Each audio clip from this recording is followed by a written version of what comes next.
కాబట్టి రైతులు నేను చెప్పిన ఫార్ములా ప్రకారం 10 ఎకరాల్లో ఈ రకంగా కల్టివేట్ చేసుకొని మేపుకుంటే దానా ఖర్చు లేకుండా ఈ విధానంలో అవలంబిస్తే ఈ ప్రాజెక్ట్ నుంచి, నేను చెప్పిన ప్రాజెక్ట్ నుంచి 50 యానిమల్స్ మెయింటైన్ చేసేవాళ్ళు మినిమం 7 నుంచి 8 లక్షలు పర్ మంత్ సంపాదించుకోగలుగుతారు.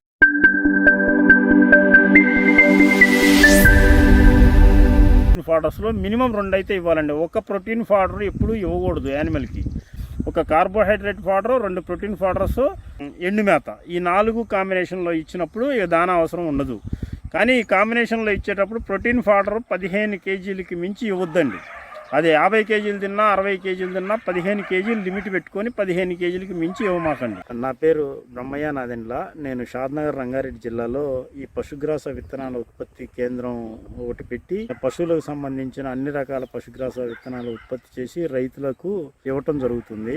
డైరీ ఫామ్ పెట్టాలనుకున్న రైతులు చాలామంది మమ్మల్ని ఏ పశుగ్రాసాలు వేసుకోవాలా, భారీ ఎత్తున ప్రాజెక్ట్స్ చేసుకుంటే లేబర్కి తక్కువ పట్టేటట్టు, మంచి ఆర్థిక ఫలితాలు వచ్చేటట్టు, ఖర్చు తక్కువతోటి మంచి ఇన్కమ్ జనరేట్ అయ్యేటట్టు అగ్రికల్చర్ ప్రాజెక్ట్లో ఈ డైరీ ఫామ్కి సంబంధించి ఇన్ఫర్మేషన్ కావాలని చాలామంది రైతులు అడుగుతున్నారు.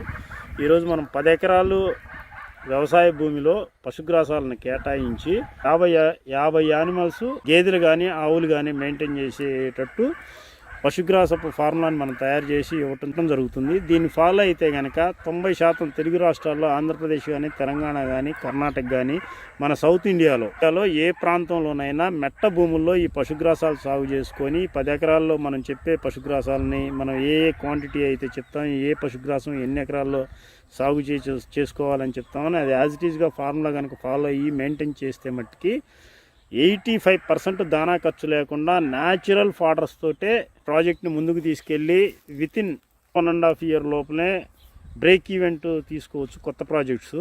దానికి సంబంధించిన ఇన్ఫర్మేషన్ ఇప్పుడు 10 ఎకరాలకి ఏ పశుగ్రాసాలు వేసుకోవాలని వివరిస్తాను. మొదటగా మనం 50 యానిమల్స్కి మనం చెప్పే విధానంలో 4 నుంచి 5 యానిమల్స్కి 1 ఎకరం భూమిని కేటాయించాలి పశుగ్రాసాలకి అని చెప్తాము. 5 ఎకరాలు కేటాయిస్తే 4 నుంచి 5 యానిమల్స్ అని అంటే 40 నుంచి 50 యానిమల్స్. ఒరామరిగ్గా ఒక 10 యానిమల్స్ అటు ఇటు అంటే జీనియాలజీని బట్టి, బాడీ వెయిట్ని బట్టి ఫీడింగ్ తీసుకుంటుంది. కాబట్టి ఇంత పెద్ద ప్రాజెక్ట్లో 5-10 యానిమల్స్ వ్యత్యాసం అనేది పెద్దగా లెక్కేసుకోవాల్సిన పని లేదు. 50 యానిమల్స్కి పర్ఫెక్ట్గా సరిపోయిద్ది.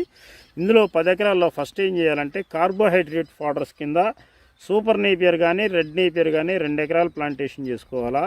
తర్వాత అదే కార్బోహైడ్రేట్ ఫాడర్స్ కింద CSV 33MF కానీ, కోఎఫ్ఎస్ 29 కానీ, కోఎఫ్ఎస్ 31 కానీ, ఈ 3 రకాల్లో ఏదో ఒక రకం 2 ఎకరాలు కల్టివేట్ చేసుకోవాలా. అలా కల్టివేట్ చేసుకోవటం వల్ల కార్బోహైడ్రేట్ ఫాడర్ కింద 4 ఎకరాలు కేటాయించడం జరుగుతుంది.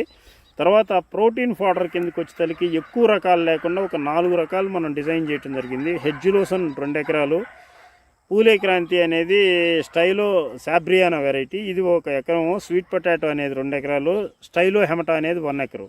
ఓవరాల్గా 4 రకాల ప్రోటీన్ ఫాడర్లు హెడ్జులోసన్, పూలే క్రాంతి, స్వీట్ పొటాటో, స్టైలో హెమటా, ఈ 4 రకాలని మనం మెన్షన్ చేయటం జరుగుతుంది.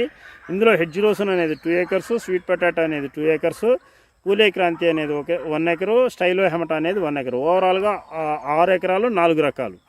పైన కార్బోహైడ్రేట్లు అయింది అంటే ధాన్యపు జాతి పశుగ్రాసాల కింద 2ని సెలెక్ట్ చేసుకోవటం జరిగింది. ఏంటంటే ఒకటి సూపర్ నేపియర్ కానీ, రెడ్ నేపియర్ కానీ 2 ఎకరాలు, CSV 33MF జొన్న కానీ, కోఎఫ్ఎస్ 29 కానీ, కోఎఫ్ఎస్ 31 కానీ, ఈ 3 జొన్నల్లో ఏదైనా ఒక వెరైటీ 2 ఎకరాలు.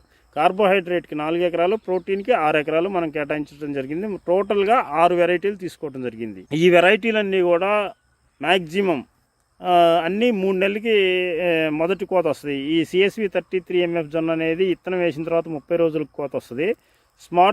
సూపర్ నేపియర్ కానీ, రెడ్ నేపియర్ కానీ మనం విత్తన కాడలు పెట్టుకున్న 60 నుంచి 70 రోజులకి కోత కోసుకోవాలి. హెడ్జులోసన్ను, పూలే క్రాంతి, స్టైలో హెమటా ఇవన్నీ ఈరోజు విత్తనం వేసామంటే ఇక్కడి నుంచి 90 రోజులకు కోతకు వస్తాయి. స్వీట్ పొటాటో అనేది 60 రోజులకు కోతకు వచ్చింది. 40 నుంచి 60 రోజుల్లో కోతకు వస్తుంది. నేలను బట్టి, వాతావరణ పరిస్థితిని బట్టి కొంచెం 10 రోజులు అటు ఇటు 60 రోజులకు కోతకు వస్తుంది. ఓవరాల్గా నీకు ఒక 50 డైరీ యానిమల్స్ ప్రాజెక్ట్ రన్ చేసుకునే వాళ్ళు ఫస్ట్ ఒక 3 నెలల ముందే ఈ ప్రాజెక్ట్ని ఈ 6 రకాల పశుగ్రాసాలని 10 ఎకరాల విస్తీర్ణంలో నాటుకొని అవి కటింగ్కి వచ్చిన తర్వాత మాత్రమే డైరీ యానిమల్స్ని తెచ్చుకోవాలి. ఇప్పుడు ఈ 6 రకాల్లో సూపర్ నేపియర్ కానీ రెడ్ నేపియర్ అనేది కానీ ఒక ఎకరం విస్తీర్ణంలో ఒక సంవత్సర కాలానికి మెట్ట భూముల్లో ఇవన్నీ ఈ 6 రకాల పశుగ్రాస విత్తనాలు కూడా మెట్ట భూములకు అనుకూలం. మాగాణి భూములకు నీటి తేమ ఎక్కువగా అధికంగా నిల్వ ఉండే ప్రాంతాలకి ఇవి పనికిరావు. ఇవన్నీ మెట్ట వ్యవసాయం. మెట్ట వ్యవసాయం అంటే మనం ఆరుతడి పంటల కింద పండించే పంటలాగా పండించుకోవాలి ఈ పశుగ్రాసాలని. ఇందులో ఈ సూపర్ నేపియర్ కానీ రెడ్ నేపియర్ కానీ ఒక ఎకరానికి 200 టన్నుల దిగుబడి ఒక సంవత్సరానికి వచ్చింది. తర్వాత CSV 33 MF కానీ కోఎఫ్ఎస్ 29 కానీ ఈ వెరైటీస్ 100 నుంచి 120 టన్నులు వస్తాయి ఒక ఎకరానికి. ఓవరాల్గా మనం చెప్పిన 4 ఎకరాల్లో సూపర్ నేపియర్ 2 ఎకరాలు, CSV 33 MF జొన్న 2 ఎకరాలు, 4 ఎకరాల్లో అవి 2 రోజులు 400, ఇవి ఒక 200, 600 టన్నుల దిగుబడి ఒక ఎకరానికి వస్తాయి 4 ఎకరాల నుంచి.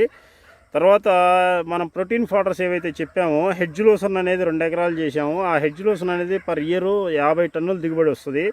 పూలే క్రాంతి అనేది కూడా 40 నుంచి 50 టన్నుల దిగుబడి వస్తుంది. స్వీట్ పొటాటో అనేది 100 టన్నుల దిగుబడి వస్తుంది. స్టైలో హెమటా అనేది కూడా 30 నుంచి 40 టన్నుల దిగుబడి వస్తుంది. ఓవరాల్గా ఈ ప్రోటీన్ ఫాడర్స్లో హెడ్జ్ లోసన్ అనేది ఒక 100 టన్నులు, పూలే క్రాంతి అనేది ఒక 40 టన్నులు, 140 టన్నులు అవుతుంది అక్కడికి. స్వీట్ పొటాటో అనేది 100 టన్నుల కాడికి 2 ఎకరాలు చేసాం కాబట్టి 200 టన్నులు, అప్పుడు 340 టన్నులు. స్టైలో హెమటా అనేది ఒక 40 టన్నులు, దగ్గరగా ఒక 400 టన్నుల వరకు ఈ ప్రోటీన్ ఫాడర్స్ 6 ఎకరాల విస్తీర్ణంలో ప్రోటీన్ ఫాడర్స్ నుంచి 400 టన్నుల దిగుబడి వస్తుంది. మనం యానిమల్స్కి ఇచ్చేటప్పుడు అయితే ఆవు కానీ గేదె కానీ దాని ముఖ విలువ అంటే దాని బరువులో 10% ఫీడింగ్ తీసుకుంటుంది. ఆ రకంగా లెక్కేసుకుంటే ఒక 400 కేజీల బరువు ఉన్న ఆవు 40 కేజీలు ఫీడ్ తీసుకుంటుంది. 500 కేజీలు ఉన్న గేదె 50 కేజీలు ఫీడ్ తీసుకుంటుంది. అలా తీసుకునే ఫీడ్లో ఈ కార్బోహైడ్రేట్ అంటే సూపర్ నేపియర్ కానీ CSV 33 MF జొన్న కానీ వీటి శాతం అనేది 20 నుంచి 30 కేజీలు కార్బోహైడ్రేట్ ఇవ్వాలి. ప్రోటీన్ అనేది హెడ్జ్ లీసర్నో, పూలే క్రాంతి, స్వీట్ పొటాటో, స్టైలో హెమటా ఈ 4 వెరైటీలో మినిమం ఏదైనా 2 వెరైటీలు 15 కేజీలు కాడికి ఇవ్వాలి. మిగిలింది ఎండుమేత ఇవ్వాలి ప్రతిరోజు. ఈ విధంగా ఫార్ములా ప్రకారం ఇచ్చుకుంటే 90% దానా అనేది లేకుండానే నువ్వు హయ్యెస్ట్ మిల్క్ ఈల్డ్ ఆ గేదె కానీ ఆ ఆవు కానీ న్యాచురల్గా ఇవ్వగలిగిన పాల దిగుబడిని నువ్వు వితౌట్ దానా అంటే 1 గ్రాము దానా పెట్టకుండా మనం పాలు తీసుకోవచ్చు. ఎండు మేతల్లోకి వచ్చేసరికి వరి చెత్త కానీ, మొక్కజొన్న చొప్ప కానీ, జొన్న చొప్ప కానీ, వేరుశనగ చెత్త కానీ ఇలాంటివి ఏ ఎండు మేత దొరికినా ఇచ్చుకోవచ్చు. వాటిని 10 నుంచి 15 కేజీలు మ్యాక్సిమం 10 కేజీలు ఇస్తే సరిపోతుంది. అంతకు మించి ఇవ్వాల్సిన పని లేదు. ప్రోటీన్ ఫాడర్లో ఇప్పుడు మనం ఇక్కడ చెప్పిన 4 రకాల ప్రోటీన్ ఫాడర్స్లో మినిమం 2 అయితే ఇవ్వాలండి. ఒక ప్రోటీన్ ఫాడర్ ఎప్పుడు ఇవ్వకూడదు యానిమల్కి.